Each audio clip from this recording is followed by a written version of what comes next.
రెండవ దినవృత్తాంతములు గ్రంథము 23వ అధ్యాయము. అంతటా 7వ సంవత్సరమందు యెహోయాదా ధైర్యము తెచ్చుకొని శతాధిపతులతోనూ యెరోహాము కుమారుడైన అజర్యాతోనూ యెహోహానాను కుమారుడైన ఇష్మాయేలుతోనూ ఓబేదు కుమారుడైన అజర్యాతోనూ అదాయా కుమారుడైన మయశేయాతోనూ జిక్రీ కుమారుడైన ఎలీషాపాతుతోనూ నిబంధన చేయగా, వారు యూదా దేశమందంతటను సంచరించి యూదావారి పట్టణములన్నిటిలో నుండి లేవీయులను ఇశ్రాయేలీయుల పితరుల ఇండ్ల పెద్దలను సమకూర్చి యెరూషలేమునకు తోడుకొని వచ్చిరి. జనులందరూ సమాజముగా కూడి దేవుని మందిరములో రాజుతో నిబంధన చేసుకొనినప్పుడు అతడు వారితో ఇట్లనెను: యెహోవా దావీదు కుమారులను గూర్చి ఇచ్చిన సెలవు చొప్పున రాజకుమారుడు రాజ్యమేలవలెను. కాబట్టి మీరు చేయవలసినదేమనగా, మీలో యాజకులైన వారేమి లేవీయులైన వారేమి విశ్రాంతి దినమున లోపల ప్రవేశించువారు 3 భాగములై ఒక భాగము ద్వారపాలకులుగా ఉండవలెను. ఒక భాగము రాజనగరునొద్ద ఉండవలెను. ఒక భాగము పునాది గుమ్మమునొద్ద ఉండవలెను. జనులందరూ యెహోవా మందిరపు ఆవరణములలో ఉండవలెను. యాజకులను లేవీయులలో పరిచారము చేయువారును తప్ప యెహోవా మందిరము లోపలికి మరి ఎవరునూ రాకూడదు. వారు ప్రతిష్ఠింపబడిన వారు గనుక వారు లోపలికి రావచ్చును గాని జనులందరూ యెహోవా ఇచ్చిన ఆజ్ఞ చొప్పున బయట ఉండవలెను. లేవీయులందరూ తమ తమ ఆయుధములను చేతపట్టుకొని రాజు చుట్టూను ఉండవలెను. మందిరము లోపలికి మరి ఎవరైనను వచ్చిన ఎడల ఆ వచ్చిన వారికి మరణశిక్ష విధించుడి.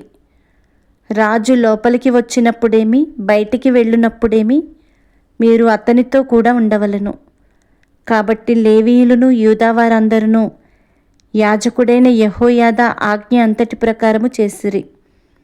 యాజకుడైన యెహోయాదా వంతుల వారికి సెలవీయలేదు గనుక ప్రతివాడు విశ్రాంతి దినమున బయటికి వెళ్ళవలసిన తన వారిని, ఆ దినమున లోపలికి రావలసిన తన వారిని తీసుకొని వచ్చెను. మరియు యాజకుడైన యెహోయాదా దేవుని మందిరమందు రాజైన దావీదు ఉంచిన బల్లెములను, కేడెములను, డాళ్లను శతాధిపతులకు అప్పగించెను. అతడు ఆయుధము చేత పట్టుకొనిన జనులందరినీ మందిరపు కుడివైపు నుండి ఎడమవైపు వరకు బలిపీఠము ప్రక్కను మందిరము ప్రక్కను రాజు చుట్టూను ఉంచెను. అప్పుడు వారు రాజకుమారుని బయటికి తోడుకొని వచ్చి అతని మీద కిరీటముంచి ధర్మశాస్త్ర గ్రంథమును అతని చేతికిచ్చి అతనికి పట్టాభిషేకము చేసిరి. యెహోయాదాయును అతని కుమారులను అతనిని అభిషేకించి రాజు చిరంజీవి యగునుగాక అనిరి. పరుగులెత్తుచూ రాజును కొనియాడుచూ ఉన్న జనులు చేయు ధ్వని అతల్య విని యెహోవా మందిరమందున్న జనుల యొద్దకు వచ్చి ప్రవేశ స్థలము దగ్గరనున్న అతనికి ఏర్పాటైన స్తంభమునొద్ద రాజు నిలువబడి ఉండుటయు, అధిపతులను బూరలు ఊదువారును రాజునొద్ద నుండుటయు, దేశపు జనులందరూ సంతోషించుచు బూరలతో నాదములు చేయుచుండుటయు, గాయకులను వాద్యములతో స్తుతిపాటలు పాడుచుండుటయు చూచి వస్త్రములు చింపుకొని ద్రోహము ద్రోహమని అరచెను.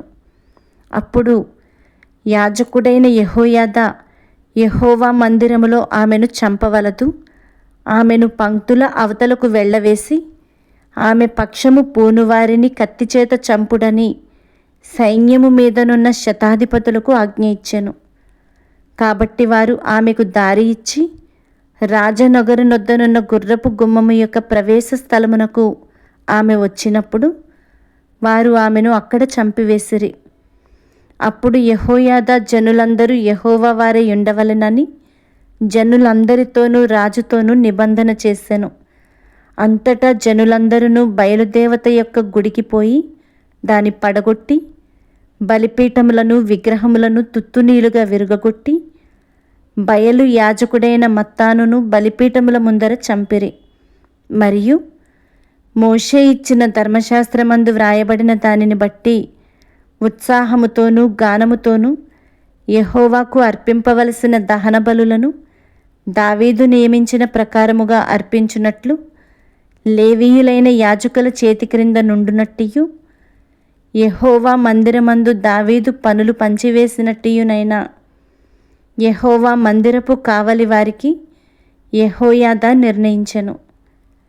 యెహోవా మందిరములోనికి దేనిచేతనైనను అంటు తగిలిన వారు ప్రవేశింపకుండునట్లు అతడు ద్వారముల యొద్ద ద్వారపాలకులను ఉంచెను. మరియు అతడు శతాధిపతులను, ప్రధానులను, జనుల అధికారులను, దేశపు జనులనందరినీ వెంటబెట్టుకొని యెహోవా మందిరములో నుండి రాజును తోడుకొని వచ్చెను. వారు ఎత్తైన ద్వారము గుండా రాజనగరు చొచ్చి రాజ్య సింహాసనము మీద రాజును ఆసీనుని చేయగా దేశ జనులందరూ సంతోషించిరి. వారు అతల్యాను చంపిన తరువాత పట్టణము నెమ్మదిగా ఉండెను.